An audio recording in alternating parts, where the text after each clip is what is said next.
शिमला की ठंडी वादियों के बीच एक गांव था, इतना सुंदर कि दिन में पोस्ट कार्ड लगता और रात को कब्रिस्तान। यहाँ कभी कोई लड़का जिंदा नहीं रहा। अगर किसी घर में गलती से लड़का पैदा हो जाता तो सुबह होने से पहले उसे मिट्टी के नीचे दफना दिया जाता। लोग कहते थे श्राप है, पर सच ये था, गांव शापित नहीं था।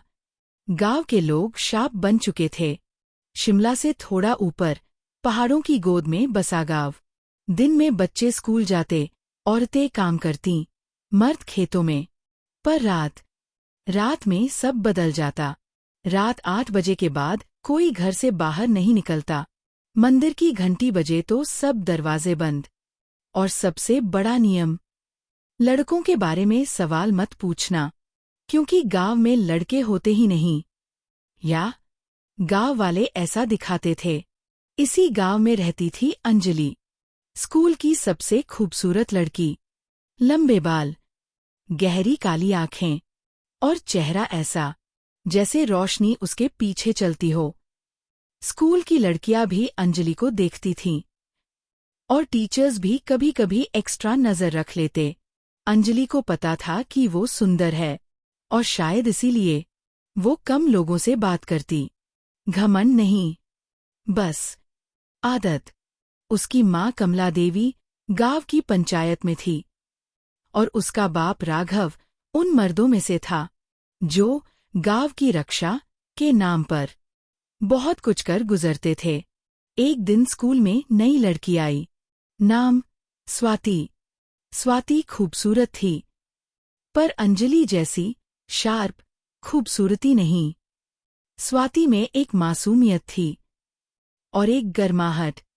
वो पहले दिन से सबसे हंसकर बात कर रही थी। किसी की पेंसिल गिर जाए तो उठा दे, किसी की कॉपी छूट जाए तो शेयर कर दे। धीरे धीरे क्लास में जो अटेंशन अंजलि को मिलता था वो स्वाति की तरफ जाने लगा। अंजलि पहली बार महसूस कर रही थी कि कोई उसका सेंटर छीन रहा है। उसने कुछ नहीं कहा, बस मुस्कुराई और दिल में सोचा, इसको ठीक करना पड़ेगा। अंजलि ने अपनी 2 क्लोज फ्रेंड्स नेहा और पूजा को बोला, स्वाति पर नजर रखो। 2 दिन, 3 दिन, सब नॉर्मल। फिर एक शाम नेहा भागती हुई आई।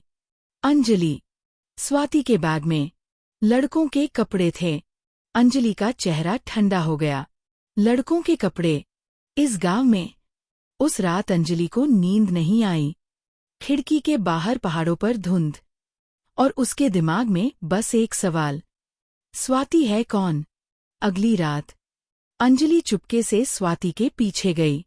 हवा ठंडी और गांव की गलियां खाली। स्वाति मंदिर के पीछे से होती हुई जंगल की तरफ जा रही थी। अंजलि की धड़कन तेज। जंगल के किनारे एक पुरानी झोपड़ी के पास स्वाति रुक गई और तब अंधेरे में से एक लड़का निकला। हाँ, लड़का। उसका नाम बाद में पता चला, राहुल। पर सबसे डरावनी बात, राहुल बोल नहीं सकता था। उसकी जुबान काटी हुई थी।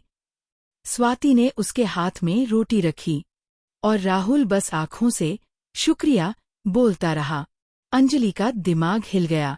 गांव में लड़का जिंदा और उसकी जुबान कटी हुई। अगली सुबह स्कूल में स्वाति बिल्कुल नॉर्मल थी, जैसे रात को कुछ हुआ ही न हो। अंजलि के अंदर अब जेलसी से ज्यादा डर आ चुका था।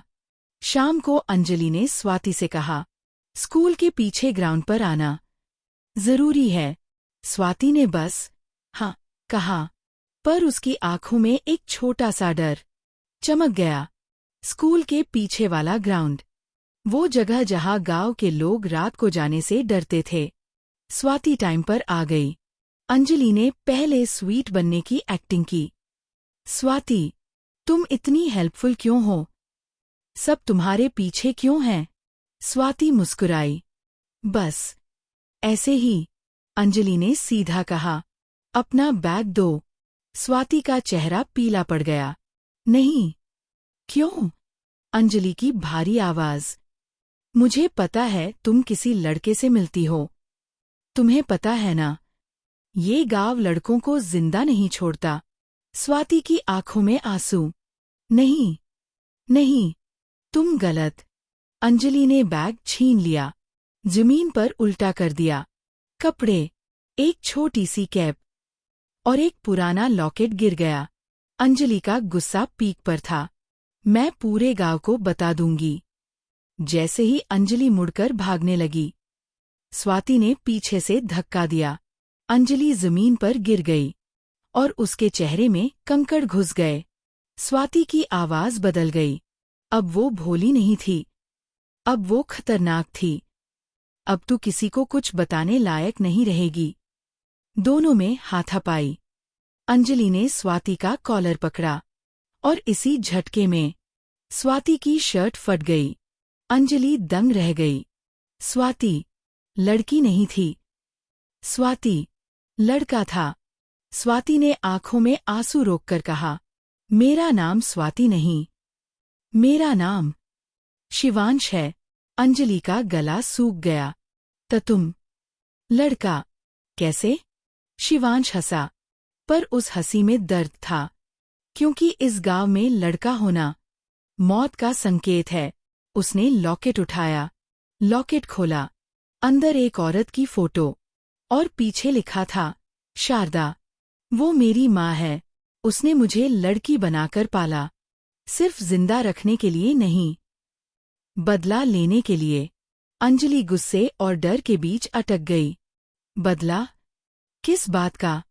शिवांश ने धुंध भरी हवा में कहा, इस गांव की एक कहानी है जो सब छुपाते हैं।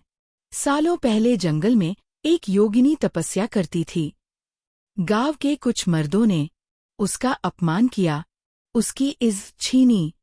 योगिनी मरते वक्त बोली, तुम्हारा खून तुमसे सवाल करेगा, तुम्हें तुम्हारी औलाद खत्म कर देगी। गांव डर गया और श्राप से बचने के नाम पर उन्होंने लड़कों को मारना शुरू कर दिया। श्राप नहीं था, अंजलि, शिवांश ने कहा। ये गांव की क्राइम कवरअप थी। अंजलि का दिमाग घूम गया। तो राहुल, शिवांश, राहुल उन लड़कों में से है जो बच गया। उसकी जुबान गांव ने काटी ताकि वो कभी सच न बोल पाए। अंजलि की आवाज कांप रही थी। पर मैं तो लड़की हूं। शिवांश ने उसकी आंखों में देखा। तू अंजलि नहीं है, तू भी लड़का पैदा हुई थी।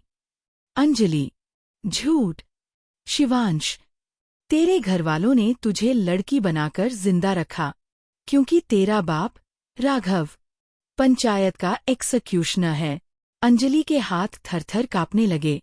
तभी दूर मंदिर की घंटी बजी। शिवांश बोला, आज रात गांव का हिसाब होगा। अंजलि, क्या करने वाला है तू?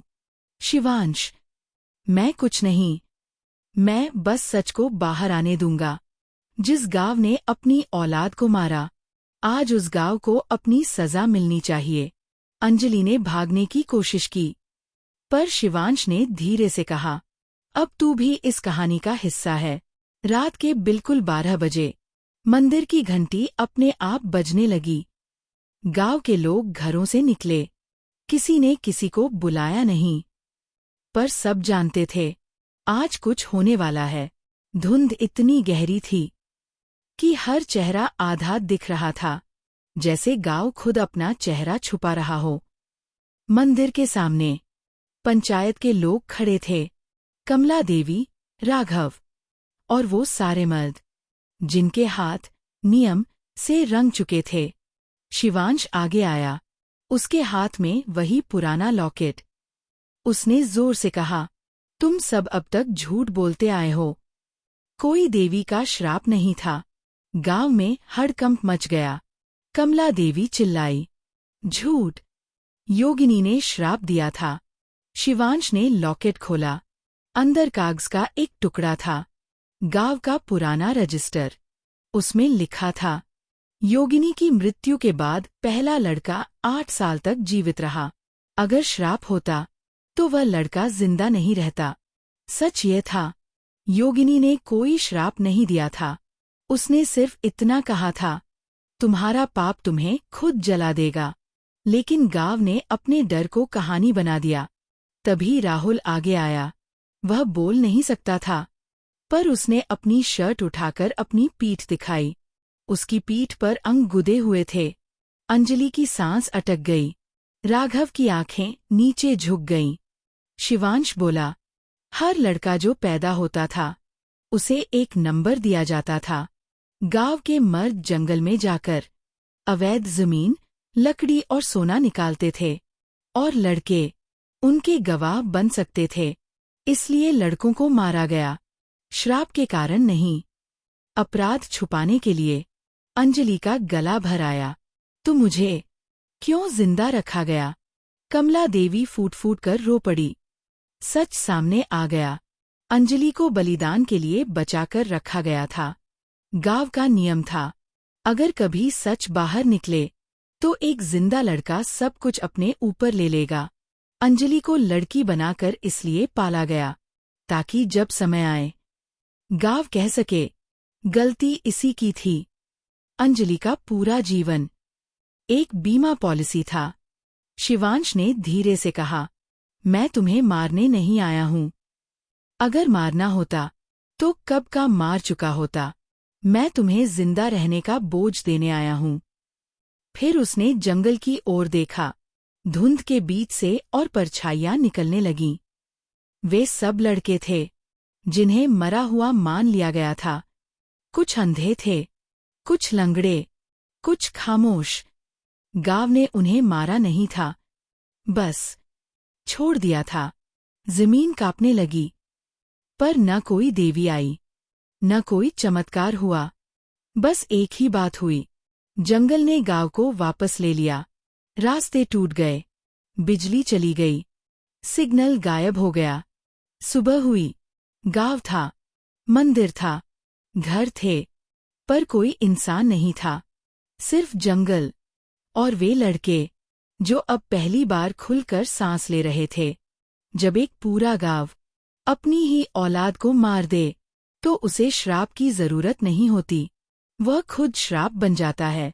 एक छोटी लड़की जंगल से निकलती है, गोद में एक नवजात लड़का, और एक आवाज गूंजती है, कहानी खत्म नहीं हुई है, सिर्फ जगह बदली है।